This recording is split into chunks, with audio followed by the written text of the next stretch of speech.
Everybody on Pandora may be seeing each other, but should you see Avatar: The Way of Water? I've got my thoughts right now.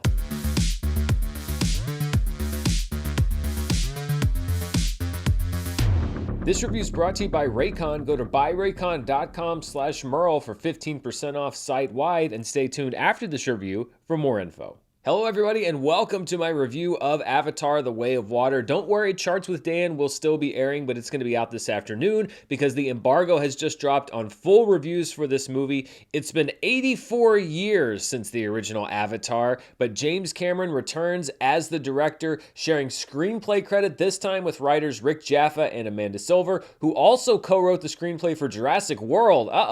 Luckily, I like this movie a lot more than I liked that one. Over a decade after the original Avatar became the highest grossing film of all time, we return to Pandora as Jake Sully has fully become one of the Na'vi, raising a family along with Neytiri. Both Sam Worthington and Zoe Saldana return to reprise their roles in this movie. As the years pass, life returns to normal, but Pandora is a world of wonders, and humans aren't so easily discouraged, driving the family to seek the help of the Metkayina water tribe, led by new cast members Cliff Curtis and Kate Winslet. And it's in this new world where Jake, Neytiri, and their family, and by extension the audience, get to explore an entire new world of wonder. In addition to Worthington and Saldana, Sigourney Weaver and Stephen Lang also return for the sequel, though neither is reprising the exact role that they played before. Edie Falco, Jermaine Clement, and CCH Pounder also appear. Movies being long delayed is the new norm in this pandemic era. Most movies that came out last year, for example, were delayed for a year or more, but Avatar: The Way of Water really sets the new standard here. Not only was the production of this movie delayed by many, many years, I believe this movie was supposed to come out sometime in 2016,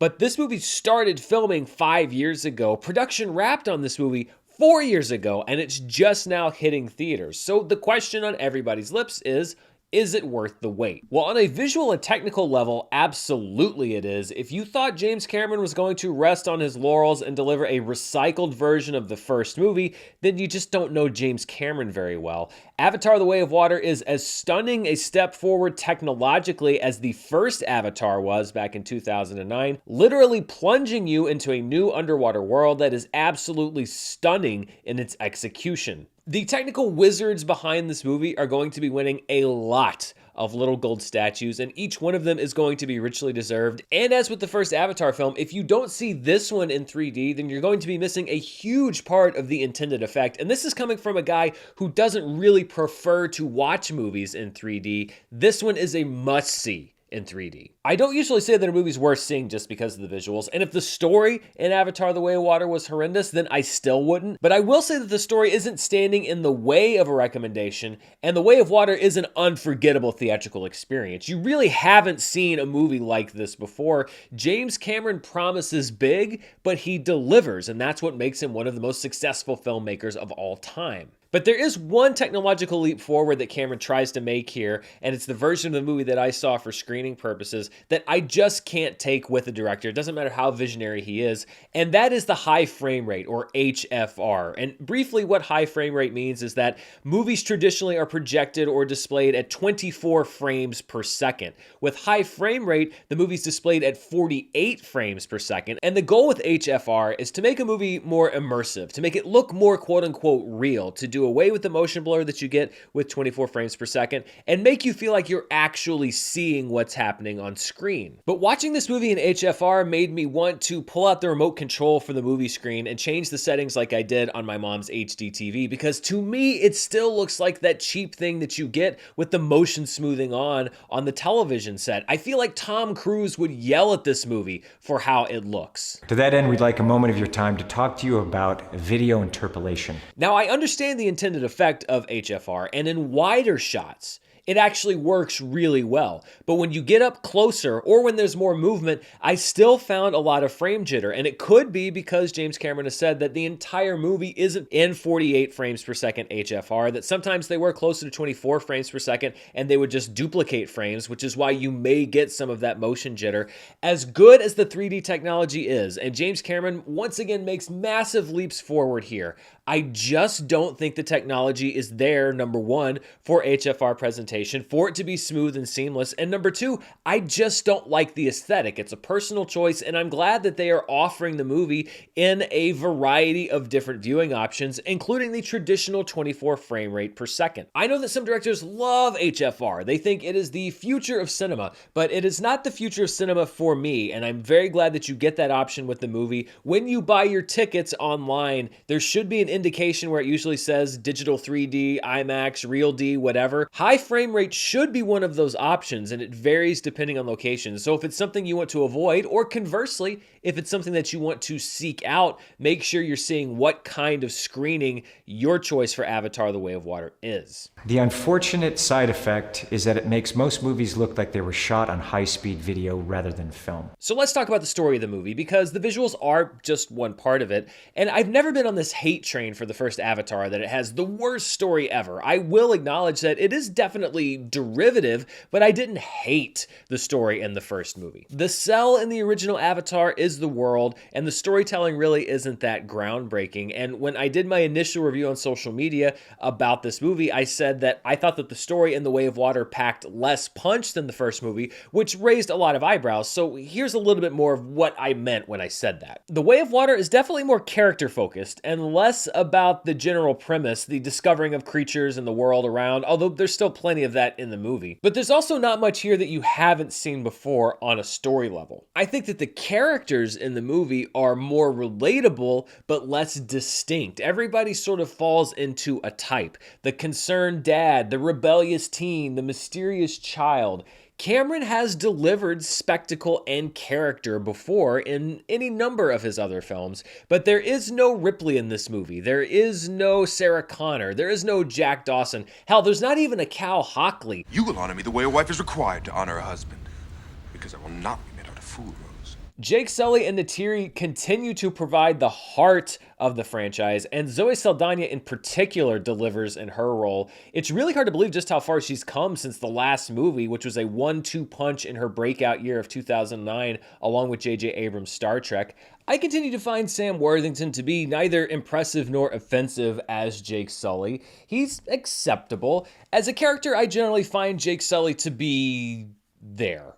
And, you know, I guess that could be worse. Kate Winslet's role of Ronal seems a bit thankless. I wonder what her role is going to be in the franchise moving forward, if any. Sigourney Weaver is doing some interesting stuff as a character, in many ways unlike anything that she's played before, and I'm glad they found a way to keep her around. Stephen Lang is very much like the character he played before, but I liked his character in the first movie, so I liked him in this movie, even though it's a pretty despicable guy. Edie Falco's also in this movie. She's a great actress, and it really seems like they're setting her up for a major role until about halfway through, when the movie seems to forget that she's in it. So I don't really know why she's there. There's also a new batch of younger actors doing motion capture playing Jake and Neytiri's kids, but the one actor that we see the most of is Jack Champion as Spider, a young human who's basically been adopted into the family. Spider spends literally the entire movie in just a loincloth, which gets a little awkward after a while. This is definitely the most high-profile role for a 7/8 naked teenager since Brooke Shields in The Blue Lagoon, although this role is way less creepy. But it did stretch believability for me at some points in this movie about blue people on the water planet, that nobody went up to Spider at any point in the film and was like, "Hey bro, you want like a jacket or something? Are you a little chilly?" I was worried that Spider was cold through most of the movie is what I'm saying. But this is also a character that's going to appeal a lot to younger viewers, not least as an avatar in his own way for some more adventure-minded viewers, and he brings that breakout Leo-type potential to the franchise, so James Cameron probably knows what he's doing. But honestly, there's not a lot that's remarkable about any of these characters, which is not to say that the story is bad. It's just not that original or memorable, and it has beats that you'll probably recognize from a dozen other movies. What Cameron lacks in story, though, he adds in not just spectacle, but action. The Way of Water is way more action-packed than the first film, and there is definitely a lot of the Aliens T2 James Cameron present. I actually like that a lot of the action in the movie is smaller scale than we saw in the first film because it at least allows our characters to get a little more directly involved with some bigger stakes for what they are. But if you were hoping that James Cameron was going to take to heart the criticisms about the weaker story in the first Avatar film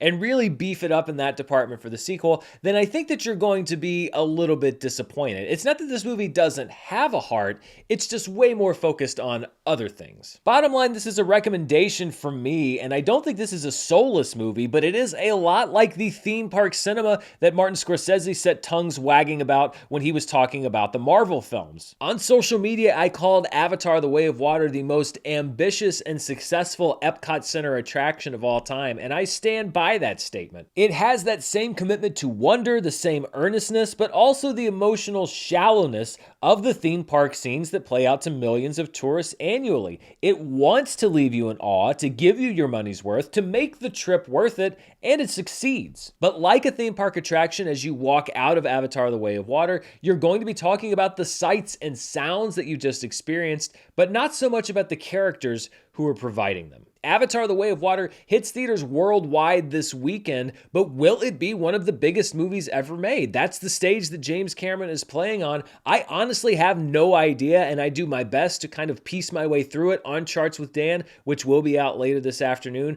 But are you planning to head back to Pandora? Let me know down in the comments below, and before I go, I want to thank the sponsor for this review, Raycon. The holidays are fast, and I mean fast approaching. We are less than 2 weeks away from Christmas. Hanukkah is less than a week away, and if you're scrambling for that last minute gift, scramble no more, because Raycon audio products are here for you.